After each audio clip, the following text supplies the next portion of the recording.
겉보기엔 자애로운 치유의 여신, 소울소사이어티 최강의 치료 전문가 4번대 대장 오노하나 레츠. 부상당한 사신들을 어루만지는 그녀의 모습은 한없이 인자해 보이죠. 하지만 누구도 함부로 그녀를 가벼이 여기지 않아요. 몇몇 사신들은 그녀와 눈을 마주치는 것조차 두려워하는데요. 심지어 전투에 미친 집단인 11번대조차 이 조용한 치유대장을 은연중에 경외하고 피하는데 왜일까? 온화한 미소 뒤에는 무엇이 숨겨져 있을까? 오노하나 대장의 쇄골 아래엔 깊은 칼자국 흉터가 하나 있습니다. 누구도 그 흉터의 내력을 묻지 않지만 그것은 그녀 과거의 유일한 상처라고. 회도의 고수인 그녀가 고치지 못하고 남겨둔 흉터. 과연 무엇을 의미하는 것일까?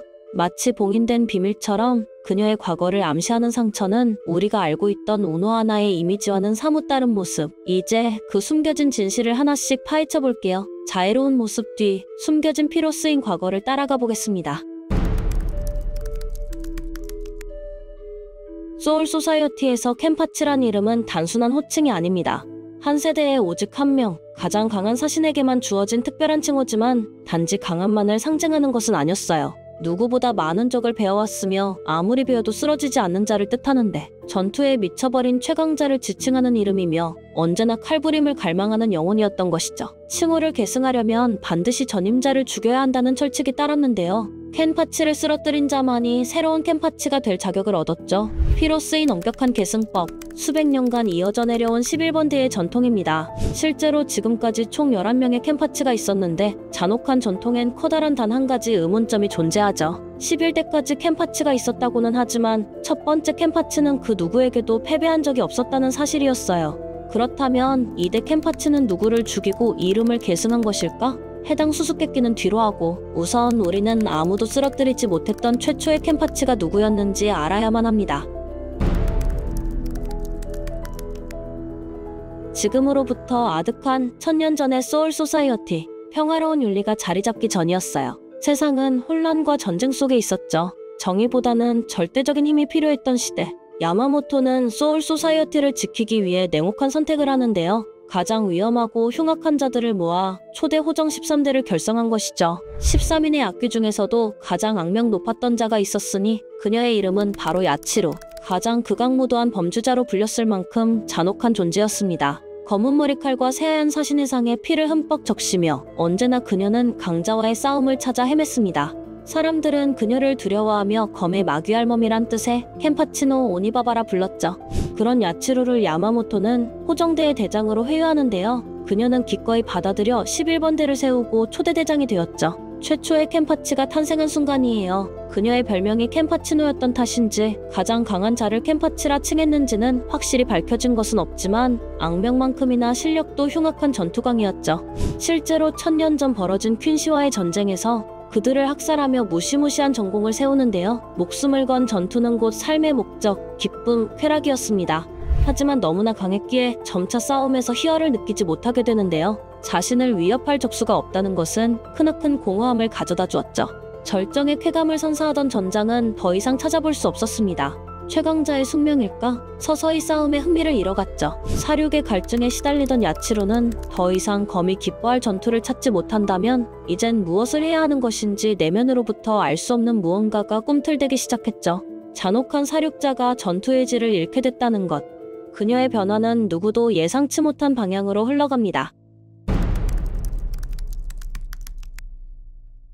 야치로의 이후 행보는 전혀 어울리지 않는 치료기, 회도에 관심을 보였던 것인데요. 놀랍게도 회도를 개발한 사신, 왕궁의 영왕 직속 특무부대, 영번대 기린지에게 직접 회도를 배우기 시작합니다. 당연히 선의에서였을 리는 없을 것이고 전투를 그토록 사랑하던 그녀가 검을 내려놓고 회도를 연마한 이유는 도대체 무엇일까? 기록에 따르면 야치루가 회도를 익힌 이유는 단순히 전투를 더 오래 즐기기 위해서였다고 합니다. 적이 입은 상처를 스스로 치유해줌으로써 싸움의 지속시간을 늘리기 위해 회도를 갈고 닦았다고 하죠. 전투에 집착이 극에 달했던 그녀는 싸움이 끝나는 순간조차 미루고 싶어 했던 것이었습니다. 비틀린 야치루의 철학은 치료마저 사륙의 연장수단으로 이용한 것이었죠. 그런 그녀가 검을 놓아버리고 완전히 치료술에만 집중하게 되는 사건이 발생하는데 야치루의 인생에서 단 한 번 패배에 가까운 감각을 맛본 그날로 거슬러 올라갑니다. 전투에 굶주린 어느 날 루콘과 무법지대에서 한 소년을 마주친 날이었죠. 아이는 살기를 내뿜기 시작했고 한낱 소년이라곤 믿기지 않을 정도의 영합이 그대로 전해집니다. 야치로는 생사의 갈림길에선 쾌감에 빠져들며 전투를 벌이는데요. 소년은 믿기 힘들 만큼 강했고 피가 흘러내리며 환희에 찬 그녀의 검이 춤추듯 날뛰는 순간 문득 이상한 낌새를 느꼈죠. 소년의 동작이 눈에 띄게 느려진 것, 이해할 수 없는 일이었습니다. 이는 소년이 야치로를 베어낸 순간 무의식 중에 힘을 억누르기 시작했기 때문이었어요. 너무도 즐거운 싸움이 끝나버릴까 두려워 본능적으로 영합을 제한해가며 싸우고 있었던 소년. 그 결과 전투의 균형은 깨졌습니다. 전투의 끝, 승자는 결국 오노하나 야치로였죠. 형식적으로는요.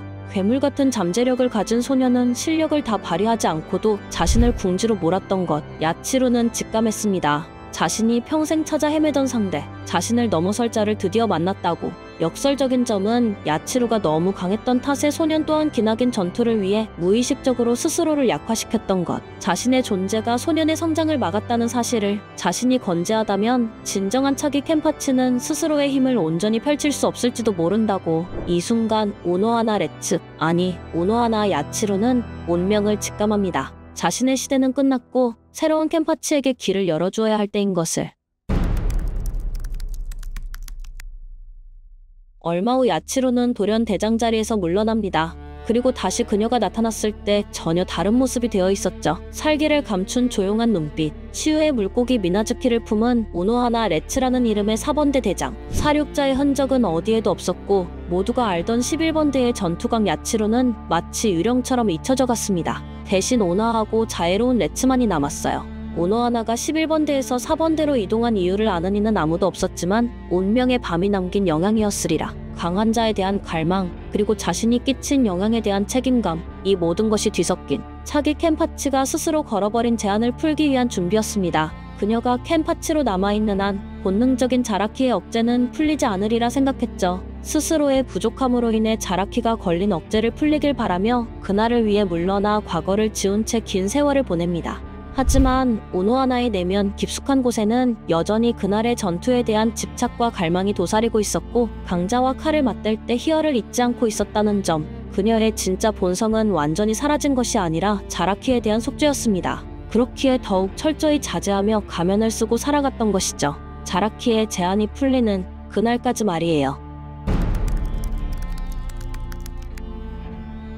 학살을 피해 살아남은 유아바와 퀸시들의 침공으로 총대장 야마모토가 사망하며 호정되는 지도자를 잃게 됩니다. 천년혈전이라 불리는 전쟁이 발발하며 몰락위기에 빠진 소울소사이어티. 이때 2대 총대장인 쿄라쿠와 우노하나는 결단을 내리는데요. 퀸시들과 맞설 인물 11번대 대장 자라키 켄파치의 한계를 깨트려줘야 한다고. 귀족들은 컨트롤할 수 없는 괴물을 깨우는 거라며 반대하지만 쿄라쿠는 우노하나에게 지시합니다. 드디어 다시 한번 자라키와 마주하게 된 오노하나. 그동안 늘 친절했던 얼굴은 사라지고 싸늘한 살기, 사납게 번뜩이는 눈빛. 수백 년 만에 오노하나 야치루가 모습을 드러냅니다. 숨겨진 이름 야치루로 다시 돌아가는 순간 켄파치는 한 시대의 한 명이라는 철칙 아래 켄파치로 돌아간 오노하나로 인해 둘 중 하나는 죽어야 끝나는 운명적인 대결이 펼쳐지죠. 쇠신부의 어둠 속에서 둘만의 사투를 벌이는데요. 잠들어 있던 악귀가 깨어났고 두 사람 모두 만족스런 전율을 느끼며 드디어 진정한 칼날을 주고받습니다. 만에 미나즈키, 오노하나의 참백도 해방과 함께 주변은 뼈와 피가 용해되는 지옥 같은 광경으로 변모합니다. 그녀는 자신이 배운 치유술을 총동원하여 자라키를 죽이지 않고 치유시켜버리죠. 검격과 치유를 거듭하며 자라키의 잠재력의 한계를 끌어올리고 마침내 억눌러왔던 족쇄가 풀리면서 점차 오노하나를 능가하는 속도와 힘을 발휘하기 시작합니다. 처절한 사투 끝에 쓰러진 쪽은 오노하나 야치루였죠. 최초의 켄파치, 수백 년간 무패를 자랑하던 그녀는 마침내 진정한 패배를 맞이하며 눈을 감습니다. 자라키의 칼끝에서 그녀는 해방과 행복감을 느끼며 숨을 거뒀던 것. 이것이 초대 켄파치의 마지막이었습니다. 죽는 순간 오노하나의 눈에는 만족감이 어려 있었고 오히려 기쁨의 눈물을 흘렸죠. 아이러니하게도 이것이 그녀가 평생 동안 찾아 헤맨 결말이었기 때문입니다. 더 강한 자에게 패배하여 죽는 것. 그것이야말로 그녀의 오랜 갈망이었던 것이죠. 수백 년 동안 목말라 했고 이제서야 자라키를 통해 해갈된 것. 그녀의 죽음과 함께 한 시대를 이끌었던 최초의 켄파치는 역사 속으로 사라졌습니다. 하지만 이 죽음은 허망한 종말이 아니었고 진정한 켄파치의 계승이식이었죠. 우노하나 레츠, 그녀는 최초의 켄파치였고 끝내 켄파치로 죽었습니다. 하나의 영혼의 두 얼굴이 공존했던 사신, 그러나 사람들의 기억 속에 남은 그녀의 모습은 한없이 자애로운 미소일 것입니다. 이상 우노하나 레츠에 대한 이야기 마칩니다.